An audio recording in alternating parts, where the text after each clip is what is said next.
Hello everybody, welcome to the Bard's House. Today I'm playing a game that I don't feel the need to introduce. We're playing No Man's Sky. Certainly divisive title, but I gotta say, I've been playing the fuck out of it, and, you know, for what I like, it's fun as hell. Um, but yeah. So, I was gonna play this from the beginning, but I couldn't help it. I just got sucked into it and forgot to start recording. So I apologize for the lateness of my transmission. But it's alright. I mean, hell, this game is damn. Damn. Of course, there was a lot of hype when it came to the release of this game. And I gotta say, a lot of it was probably unfounded. I mean, everybody wanted it to be Elite Dangerous. Well, I wanted it to be Elite Dangerous with planetary elements and voxel, stuff. Turned out to be a little bit different, but I mean, like the flight model, for instance, it's a lot more arcadey than I would have expected. It's not unenjoyable. I just can't use my X52 to play it, so that kind of sucks. But instead of this hyper-realistic Elite Dangerous style, 6 degrees of freedom, you've got pretty much a plane that you can fly in space. Not that it's bad.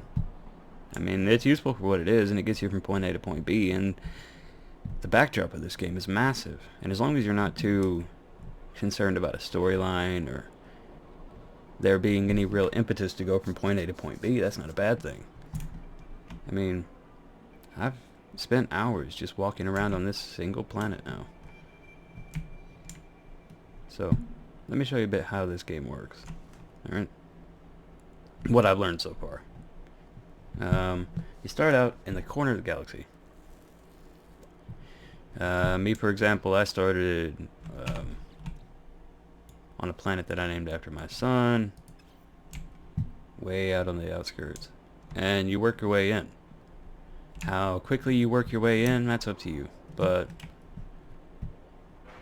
I've been taking my time. Your ship has three main travel modes, which, if you play Elite Dangerous, it'll be familiar to you. You got your regular sublight engines, which are, different based on the ship. Then you've got your boost mode, which really doesn't do much. It's pretty much just an afterburner for the main engines. But the second mode is iridium. The second mode is your pulse engine, which is pretty much acts like the well, as you can see, it pretty much acts like oh god, I'm about to get attacked. Automatic interdiction, that's great. One ship. Well, that ain't one ship. Fucking lie to me.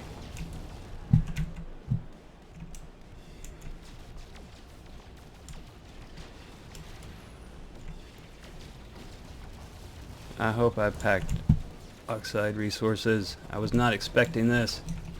Shield down. Technology shit. I'm not gonna survive this. But yeah, great way to show off the effects of death in this game, I guess.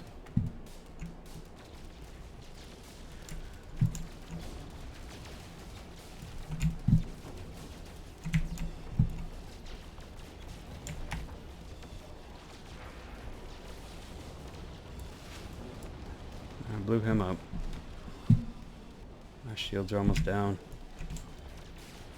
Shields down. Yep, I have nothing to repair them with. Critical damage taken. This is not the first time I died. Shit, I'm about to blow up. Yep, there we go. And that's how you die. Obviously I did not have return to death location to recover inventory. But yeah, you have three main inventories. You have your exosuit inventory, which you never lose. You have your gun inventory, which your resources that you collect don't filter into here. This is mainly just for upgrading your gun. And then you have your ship inventory, which is what I just lost. I really need to upgrade my ship, but I don't have the credits for it, or units for it. So let's go see if we can recover anything. But before I do that... Oh, and when you die you lose your most recent discoveries. Which... oh well. Units received. I love the naming feature. Units received. Units received. You can name everything from the planets to the flora and the fauna. I don't think you can name your ships, which at least I haven't been able to find the interface to do so. So yeah, pretty good there. But yeah, as you saw during combat, you have the ability to recharge your shields during the fight, but they don't do it on their own. So you have to feed stuff into it, like shielding sheets or oxide elements. Let's see if I can find some oxide elements to buy off the marketplace, which, no. That's great. As is par for the course with most video games, I'm not good at managing money, which isn't a big deal in this game. I mean, if you don't have the credits for something, you just don't get it. So you don't need credits for the main part of the game, which is good. Or, I'm sorry, units. I'm so used to calling them credits for Elite Dangerous. But let's see here. Travel out. Where did I die at? Somewhere between Heather and the space station. There I am. Grave. Pulse over there and then go back to Heather. I don't know if the pirates will be there when I get there. I've been through this before, but it was easy. We'll find out. But yeah, you can tell that this game was designed with the PS4 in mind. The interface is especially kind of clumsy on PC when you're using a mouse and keyboard. If you're using controller, you got mouse look, or not mouse look, but head look, and you can, you know, actually do what you're doing. Yeah, I collected carbon, thamium, iridium. But yeah, this is cool. Just barreling headfirst into a planet. It's great.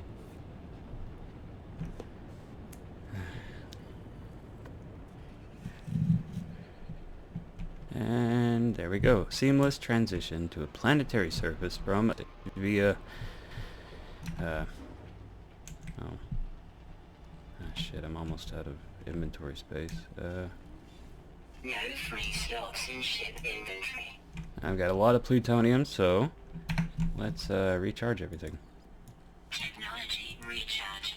Technology. You gotta use thamium for the pulse engine, and the launch engine requires plutonium. And I've been stuck on the planet multiple times because I didn't have plutonium for my launch engine. Can't refuel that. Let's check out the weapon, see if we can recharge any of this. Oh yeah. Technology recharge. Technology recharge. So I just got this mining gun a few minutes ago, and it's got a few different modes. You got your mining beam, then your bolt caster, which is your primary sidearm, and then you got grenades. And you got to be careful with the grenades, because if you modify the terrain too much, you'll get sentinels coming after you. They'll scan the damage and then look around for you. If they find you, they'll start attacking you, which is not fun. I died. Let's see here. But yeah, I mean, procedural generation at its finest, right? Let's do a local scan, see if we can find anything. We got some plutonium. Looks like, well, some kind of isotope. Either plutonium, carbon, or thamium. Probably plutonium. Yeah, this planet's worked out pretty well. I mean, I've stayed here for a little bit because there's no big masses of water. There's plentiful resources. There's a sentinel. The robots.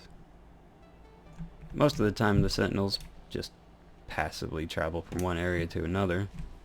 Hello. How are you? Douchebag. But yeah, if I were to, like, shoot a hole in something... What the hell is that? Oh, it's another sentinel.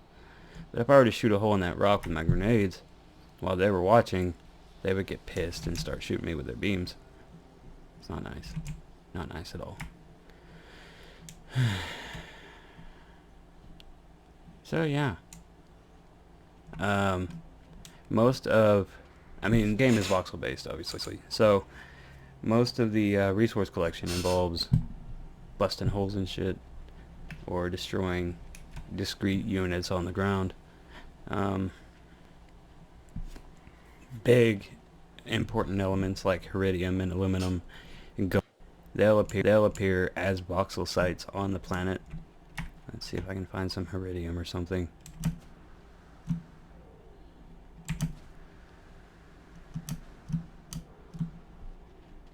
Yeah, I learned this technique called melee jumping or melee boosting. You hit your melee button. Whoa, okay, we got some ammo. Procedurally generated squid crabs. Why is it not letting me scan them? Oh, there we go. Let's see. These are fearful herbivores. Okay, nothing to worry about. I saw what looked like a source of iridium around here. I don't know if that's actually what it was. There it is. Okay, it's something voxel. But yeah, there's a lot of technologies in play. Yeah, it's iridium. Always use a pulse laser. But yeah, you harvest iridium. Also works with any of the other voxel-based things. You can also use a grenade to get to it faster, but try.